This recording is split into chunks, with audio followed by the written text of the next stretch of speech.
Aujourd'hui, nous fêtons Sainte Clotilde. Elle est née vers l'an 474 dans le royaume burgonde.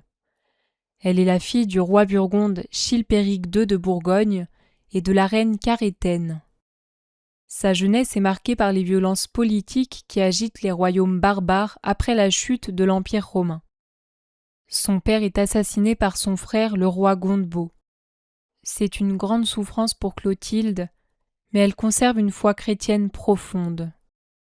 Vers l'an 493, elle épouse Clovis, le premier roi des Francs. Quand elle l'épouse, Clovis est païen. Il respecte la religion de son épouse, mais refuse longtemps de recevoir le baptême. Sainte Clotilde ne se lasse pourtant pas de prier pour sa conversion. Par sa douceur, sa patience et son exemple, elle cherche à conduire son mari vers le Christ. Mais la tâche est difficile. Le premier fils du couple est baptisé à la demande de Sainte Clotilde, mais il meurt peu après. Clovis y voit un signe défavorable et reproche à son épouse sa foi chrétienne. Peu après, ils ont un second fils qui tombe lui aussi gravement malade après son baptême, mais cette fois l'enfant guérit.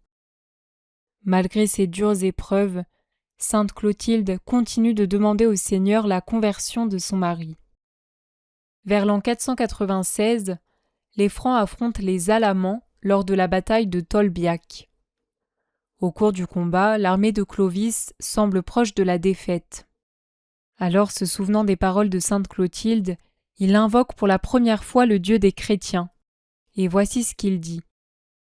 Jésus-Christ, que Clotilde affirme être le Fils du Dieu vivant, si tu me donnes la victoire, je croirai en toi et je recevrai le baptême.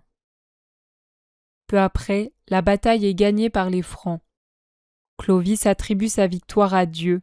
C'est à ce moment-là que Clovis se convertit. Dans la même année, il reçoit le baptême des mains de saint Rémy de Reims dans la cathédrale de Reims. Et plusieurs milliers de guerriers francs sont baptisés avec lui. Cet événement marque profondément l'histoire de la France et de l'Europe chrétienne. Après la conversion de Clovis, Sainte Clotilde continue son œuvre de foi.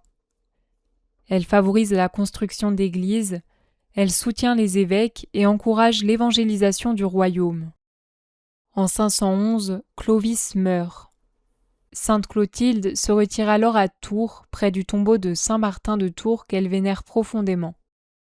Les épreuves ne sont pas terminées pour elle, puisque ses fils se disputent le pouvoir. Ils vont jusqu'à se faire la guerre et cela va déchirer leur famille. Pour le reste de sa vie, Sainte Clotilde décide de mener une existence de plus en plus retirée. Elle meurt le 3 juin 545 à Tours.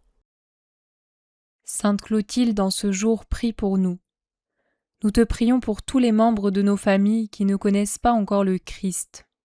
Et si nos prières ne sont pas exaucées tout de suite, aide-nous à garder confiance en Dieu, à ne pas nous décourager, surtout quand il s'agit de notre époux, de notre épouse, de nos parents, de nos enfants, de nos frères et sœurs. Que nous nous rappelions que toi aussi tu as dû persévérer et attendre beaucoup de temps avant d'être exaucé. Donne-nous, Sainte Clotilde, ton courage et ta patience. Amen.